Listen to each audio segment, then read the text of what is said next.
Nashik road Syed मळ्यात बिबट्या जेरबंद, तरी मात्र बिबट्याची दहशत कायम. नाशिक रोड येथील जय भवानी रोडवर असलेल्या चव्हाण मळा, पाटोळी मळा, मनोहर गार्डन या परिसरात धुमाकूळ घालणारा बिबट्या अखेर पिंजऱ्यात जेरबंद झाला आहे. यामुळे येथील नागरिकांनी सुटकेचा मोठा निश्वास सोडलाय.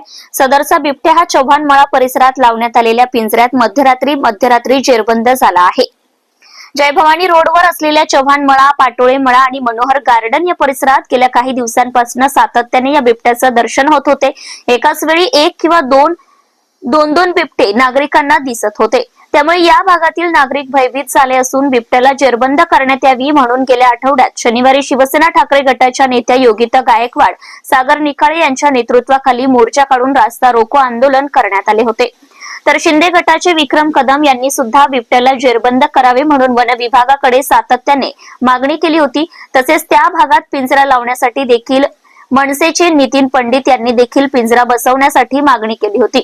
दरम्यान बिबट्या गुरुवारी मध्यरात्री पिंजऱ्यात जेरबंद झाल्याने नागरिकांनी समाधान व्यक्त केले आहे.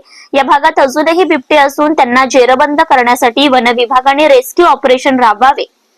योगिता गायकवाड, शिवसेना ठाकरे गट, युवती सेना, जिल्हा विस्तारक.